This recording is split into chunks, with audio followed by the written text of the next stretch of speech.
Apa yang kita saksikan dari Brian Brobby di Piala Dunia tahun 2026 ini bukan sekadar keberuntungan, melainkan puncak dari sebuah disiplin dan proses pendewasaan taktis yang terukur. Belanda yang selama bertahun-tahun merindukan sosok penyerang tengah murni, kini resmi menemukan tumpuan harapan baru di lini serang mereka. Di panggung dunia kali ini, Brobby membuktikan bahwa ia telah bertransformasi menjadi penyerang yang sangat tajam bagi tim nasional Belanda. Ia tidak lagi hanya mengandalkan keunggulan fisik, tetapi juga menunjukkan insting yang sangat cerdas di dalam kotak penalti. Lihat saja bagaimana ia mendominasi babak grup, mencetak 2 gol cepat di menit ke-5 dan ke-17 saat kontra Swedia, lalu kembali terbukti konsisten dengan mencetak gol pembuka di menit ke-7 saat melawan Tunisia. Ketiga gol tersebut adalah bukti nyata kemampuan penempatan posisinya yang akurat, di mana ia mampu memanfaatkan celah terkecil di pertahanan lawan dengan sangat tenang. Di level klub, ia telah menempa dirinya menjadi pemain yang tangguh secara fisik dan cerdas dalam membaca arah permainan. Pengalaman menghadapi bek-bek solid di kompetisi domestik menjadi pondasi utama baginya untuk memahami kapan harus menahan bola dan kapan harus melepaskan diri dari kawalan untuk mencari ruang tembak. Bagaimana perannya mengunci dominasi taktik Belanda di turnamen terbesar ini? Mari kita bedah perjalanannya menit demi menit berdasarkan data faktual di lapangan. Ujian pertama efektivitas Brobby sebagai starter di turnamen ini terjadi saat Belanda menghadapi Swedia pada pertandingan kedua Grup F. Swedia turun dengan organisasi pertahanan yang disiplin, namun taktik Ronald Koeman terbukti lebih unggul dengan menempatkan Brobby sebagai penyerang utama sejak menit awal. Pertandingan baru berjalan 5 menit ketika Brobby berhasil memecah kebuntuan. Berawal dari situasi perebutan bola di lini tengah, ia bergerak turun untuk menahan bola sebelum melanjutkan tusukannya langsung ke kotak penalti.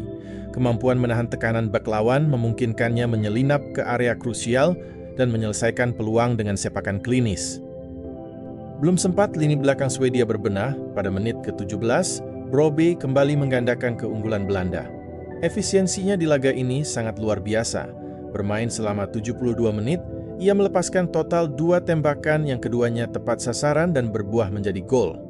Kontribusi instan ini merusak struktur pertahanan Swedia dan membawa Belanda menutup laga dengan kemenangan telak 5-1. Konsistensi seorang penyerang tengah diuji ketika menghadapi lawan dengan karakter bertahan yang sangat rapat.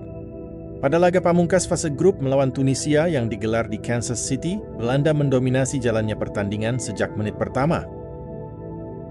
Tekanan bertubi-tubi Belanda memaksa pemain tengah Tunisia, Elias Skiri, melakukan gol bunuh diri pada menit ketiga. Keunggulan cepat ini langsung dimanfaatkan Belanda untuk menekan lebih dalam. Hanya berselang 4 menit, tepatnya di menit ke-7, Brian Brobby kembali mencatatkan namanya di papan skor. Proses gol ini bermula dari situasi bola mati. Umpan terukur dari Tijani Reinders diteruskan oleh kapten gol ini tidak hanya memperlebar jarak menjadi 2-0 di awal laga, tetapi juga mengunci ritme permainan sepenuhnya di bawah kendali Belanda. Mari kita bedah angka-angka faktual yang dicatatkan oleh penyerang milik Sunderland ini sepanjang babak grup. Berdasarkan data statistik resmi, efisiensi Brobby berada di level yang sangat langka bagi seorang penyerang modern. Dari 3 pertandingan yang dilakoni di fase grup, Brobby mencatatkan total 155 menit bermain. Sepanjang turnamen, ia hanya melepaskan tepat 3 tembakan, dan luar biasanya, ketiga tembakan tersebut semuanya tepat sasaran serta berbuah menjadi 3 gol.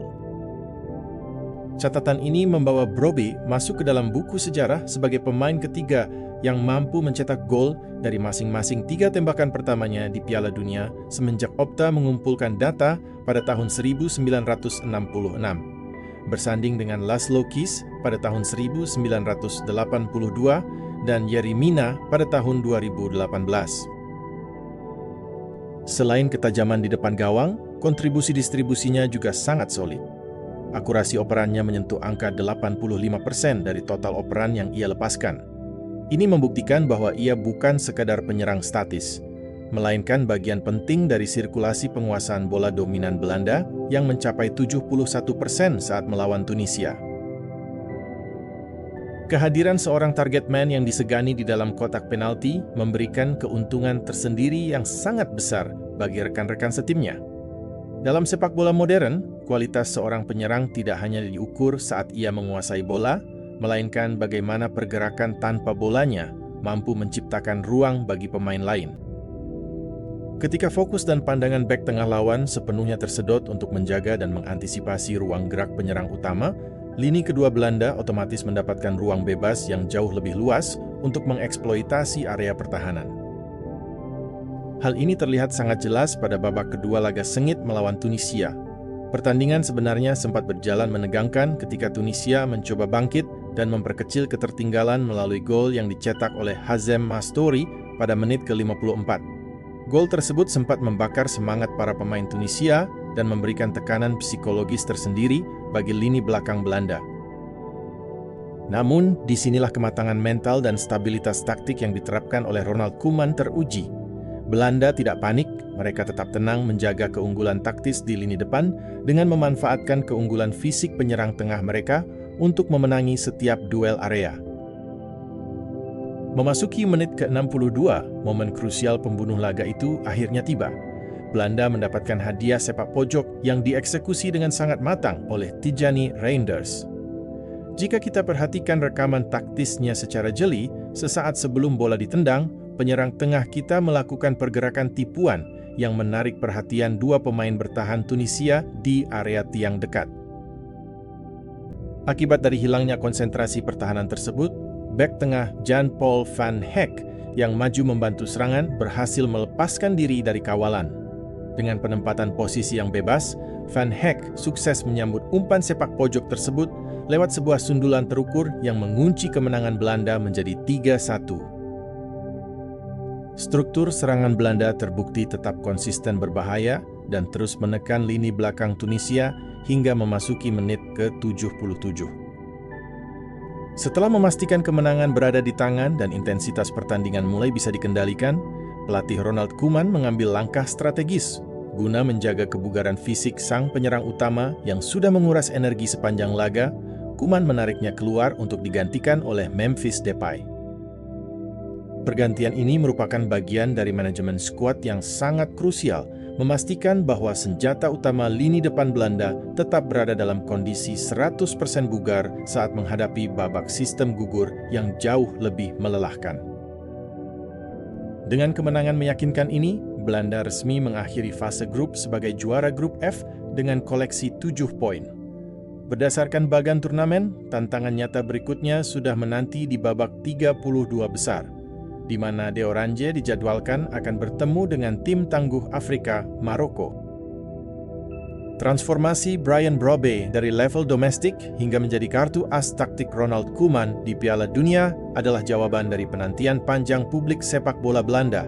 Efisiensi peluang dan penempatan posisi cerdas yang ia tunjukkan di fase grup kini menjadi modal paling berharga bagi Belanda untuk menghadapi laga-laga hidup mati di fase gugur.